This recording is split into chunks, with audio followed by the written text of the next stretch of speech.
So ಎಲ್ಲರಿಗೂ ನಮಸ್ಕಾರ. Welcome back to Sagar stories. Cricketing ಅಪ್ಡೇಟ್ಸ್ಗೆ ಸ್ವಾಗತ.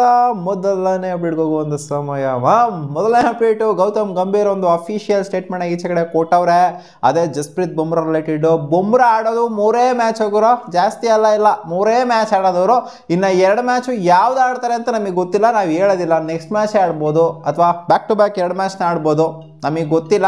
ಒಟ್ಟಲ್ಲಿ 2 ಮ್ಯಾಚ್ನ ಮಾತ್ರ ಆಡ್ತಾರೆ ಅಷ್ಟೇ, ಉಳಿದಿರೋಂಥ 4 ಮ್ಯಾಚಲ್ಲಿ ಅಂತ ಹೇಳಿದರೆ.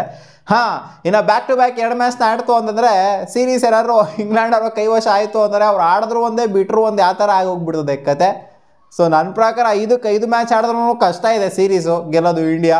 ಸೊ ಬುಮ್ರಾನೇ ಇಲ್ಲ ಅಂತಂದರೆ ಯಾಕೋ ಮುಖ ಮುಡ್ಸ್ಕೊಳೋದು ಯಾಕೋ ಡೌಟ್ ಕಾಣಿಸ್ತಿಲ್ಲ ಈ ಸೀರೀಸಲ್ಲಿ. ಯಾಕಂದರೆ ನೋಡಿದ್ವಿ ಬ್ಯಾಟಿಂಗ್ ಪರ್ಫಾರ್ಮೆನ್ಸ್ ಏನೇ ಇದ್ರೂ ಕೂಡ ಬೌಲಿಂಗಿಂದ ನಮಗೆ ಬೇಕಾಗಿರೋದು ಸ್ಟ್ರೆಂತ್ ಬುಮ್ರಾ ಅವರಿಂದ. ಸೊ ಅವರೇ ಇಲ್ಲ ಅಂತಂದರೆ ಸಿಕ್ಕಾಪಟ್ಟೆ ಕಷ್ಟಕರವಾಗಿ ಕಾಣಿಸಿದೆ ಈ ಇಂಗ್ಲೆಂಡ್ ಅವರು ಇಂಡಿಯಾಗೆ. ಅಪ್ಡೇಟ್ ಬಿಟ್ಟು ರಿಷಬ್ ಪಂತ್ಗೆ ಬಿದ್ದಿದೆ ಡಿಮೆರಿಟ್ ಪಾಯಿಂಟು. ಅಫಿಷಿಯಲ್ ಅಪ್ಡೇಟ್ ಬರ್ತಾ ಇದೆ ICC ಕಡೆಯಿಂದ.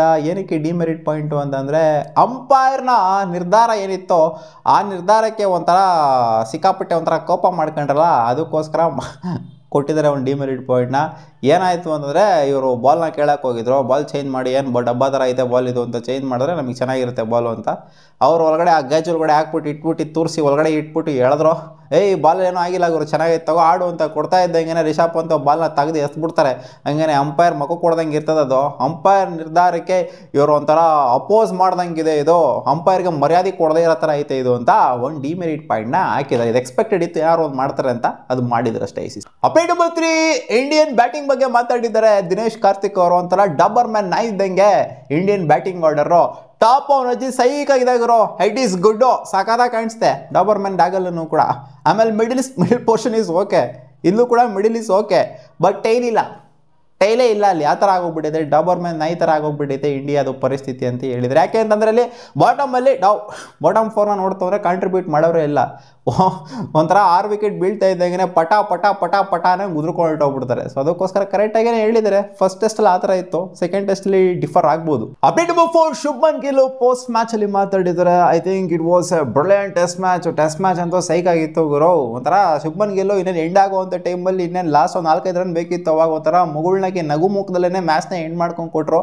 ಯಾವುದೇ ಒಂಥರ ಅವ್ರಿಗೆ ಬೇಜಾರು ಏನೂ ಆಗಲಿಲ್ಲ ಥರ ಕಾಣಿಸಿ ಟೆಸ್ಟ್ ಮ್ಯಾಚ್ನ ಸೋತಿರೋದ್ರಿಂದ. ಆ ಥರನೇ ಇತ್ತು, ಒಂಥರ ಖುಷಿಯಾಗಿನೇ ಮ್ಯಾಚ್ನ ಬಿಟ್ಕೊಂಡು ಕೊಟ್ಟಂಗಿತ್ತು. We had our chances, we drop catches and our lower order didn't contribute enough. ಅಂದರೆ ಬಾಟಮ್ 4 ಕಾಂಟ್ರಿಬ್ಯೂಟ್ ಮಾಡಿಲ್ಲ, ಕ್ಯಾಚ್ಗಳನ್ನ ಡ್ರಾಪ್ ಮಾಡಿದ್ವಿ. ಸೊ ಇಲ್ಲೇನೋ ಮ್ಯಾಚ್ನ ಸೋತಿದ್ದು ನಾವು, ಬೇರೆ ಏನೂ ಇಲ್ಲ. ಆ ಲೋವರ್ ಆರ್ಡ್ರಲ್ಲಿ ಏನಾದ್ರು ಒಂದು 60-70 ರನ್ ಕಾಂಟ್ರಿಬ್ಯೂಟ್ ಮಾಡೋ ಥರ ಇದ್ದಿತ್ತು ಅಂತಂದರೆ ಖಂಡಿತ ಈ ಮ್ಯಾಚ್ ಇನ್ನೂ ಕ್ಲೋಸ್ಗೆ ಹೋಗಿರೋದೇನೋ, ಯಾರಿಗೆ ಗೊತ್ತು ಅನ್ನೋ ಥರ ಹೇಳಿದರೆ. ಆಬ್ವಿಯಸ್ಲಿ ನನ್ನ ಪ್ರಕಾರ ಕ್ಯಾಚ್ ಡ್ರಾಪ್ ಅನ್ನೋದೇನಿದೆ ಇದೇ ಮೇನ್ ಟರ್ನಿಂಗ್ ಪಾಯಿಂಟ್ಗಳಾಗಿದ್ದು. ಎಷ್ಟು ಕ್ಯಾಚ್ಗಳನ್ನ ಬಿಟ್ಟಿರೋದು, 5-6 ಕ್ಯಾಚ್ಗಳನ್ನ ಬಿಟ್ಟಿದ್ದಾರೆ, ಕ್ರೂಷಿಯಲ್ ಕ್ಯಾಚ್ಗಳನ್ನ ಬಿಟ್ಟಿದ್ದಾರೆ. ಸೊ ಅಲ್ಲಿಂದನೇ ಕನ್ವರ್ಟ್ ಆಗೋಗ್ಬಿಟ್ಟಿದೆ. ಎಷ್ಟೋ 50s ಕೂಡ ಆಗಿರಲಿಲ್ಲ, ಎಲ್ಲ ಸೆಂಚುರಿ ರೇಂಜ್ಗೆಲ್ಲ ಹೊರಟೋಗ್ಬಿಟ್ಟಿದೆ. ಹ್ಯಾರಿ ಬ್ರೂಕ್ದು ಆಗಿರಲಿ, ಜೊತೆಗೆ ಬನ್ ಡಕೆಟ್ದಾಗಿರಲಿ, ಎಲ್ಲ ದೊಡ್ಡ ಸ್ಕೋರನ್ನು ಹೊಡೆದಿದ್ದಾರೆ, ಒಪ್ಕೊಂಡಿದ್ದಾರೆ ಏನು ಫ್ಲಾಸ್ಗಳಾಯಿತು ಅಂತ. ತಿದ್ಕೊಂಡ್ಬರ್ಬೇಕಾಗಿರೋದು ನೆಕ್ಸ್ಟ್ ಮ್ಯಾಚಲ್ಲಿ ಅಷ್ಟೇ. ಅಪ್ಡೇಟ್ ನಂಬರ್ 5, ವಿರಾಟ್ ಕೊಹ್ಲಿ ಬಗ್ಗೆ ಜಸ್ಪ್ರೀತ್ ಬುಮ್ರಾ ಅವರು ಮಾತಾಡಿದ್ದಾರೆ. Virat Kohli doesn't need us, we need Virat Kohli ಅಂತ ಮಾತಾಡಿದ್ದಾರೆ. So we all miss him ಅಂತ ಎಲ್ಲರೂ ಪ್ರತಿಯೊಬ್ಬರು ಕೂಡ ಮಾತಾಡಿದರೆ, ಟೀಮಲ್ಲಿರೋವಂಥವ್ರು ಕಮೆಂಟೇಟರ್ಸು ಕೂಡ ಮಾತಾಡ್ತಿದ್ದಾರೆ. ಕೆಲವೊಬ್ಬರು ಹೈಟ್ರಸ್ಗಳಿರ್ತಾರಲ್ಲ, ವಿರಾಟ್ ಕೊಹ್ಲಿ ಹೈಟ್ರಸ್ ಏನು ಡಿಫ್ರೆನ್ಸ್ ಆಗಲ್ಲ ಅಮ್ಮ. ನೆನ್ನೆ ಮ್ಯಾಚಲ್ಲಿ ಅವನ ಅಜ್ಜಿ ಡೇ 5 ನಾವು ಎಷ್ಟು ಮಿಸ್ ಮಾಡ್ಕೊಂಡು ವಿರಾಟ್ ಕೊಹ್ಲಿನ ಅಂತಂದರೆ, ವಿರಾಟ್ ಕೊಹ್ಲಿ ಇದ್ದಿತ್ತು ಅಂತಂದರೆ ಹೆಂಗಿರೋದು ವೈಬು, ಅಟ್ಮಾಸ್ಫಿಯರ್ ಹೆಂಗಿರೋದು, ಆ 30 yardsಲ್ಲಿ ಯಾವ ಥರ ಓಡಾಡ್ತಾ ಇರೋರು ಅವನ ಅಜ್ಜಿ, ಆ ಸ್ಲೆಡ್ಜಿಂಗ್ ಯಾವ ಥರ ಇರೋದು, ಸಿರಾಜ್ ಅಣ್ಣಗೆ ಯಾವ ಥರ ವೈಬ್ ಬರೋದು. ಸೊ ಒಂಥರ ನೋಡಿ, ಒಬ್ಬರಿಂದ ಒಬ್ಬರಿಗೆ ಕಾನ್ಫಿಡೆನ್ಸ್ ಅನ್ನೋದು ಒಂದು ಅನ್ನೋದು ಒಂಥರ ರಬ್ ಆಫ್ ಆಗುತ್ತೆ. ಸೊ ಅದನ್ನು ಮಿಸ್ ಮಾಡ್ಕೊತಿದ್ವು ಅಷ್ಟೇ ಸಿಂಪಲ್ ಆಗಿ. ಸೊ ಆ ಥರ ಬರೋದೇ ಇಲ್ಲ ಅಂತಲ್ಲ, ಇನ್ನು ಶುಭ್ಮನ್ ಗಿಲ್ ಅವರು ಕ್ಯಾಪ್ಟನ್ಸಿನ ಕಲಿತಾ ಇದ್ದಾರೆ ಈ ಒಂದು ಸ್ಟ್ಯಾಂಡರ್ಡ್ಸಲ್ಲಿ. ಸೊ ಅವ್ರಿಗೂ ಕೂಡ ಬರಬಹುದು ನಾವು ಫ್ಯೂಚರಲ್ಲಿ. ಇವಾಗಲೇ ಜಡ್ಜ್ ಮಾಡೋದು ಸಿಕ್ಕಾಪಟ್ಟೆ 2 ಅಲ್ಲಿ ಶುಭ್ಮನ್ ಗಿಲ್. ಮತ್ತೆ ಸಿಗೋಣ ಮುಂದಿನ ವಿಡಿಯೋದಲ್ಲಿ ಗಾಯ್ಸ್. ವಾ.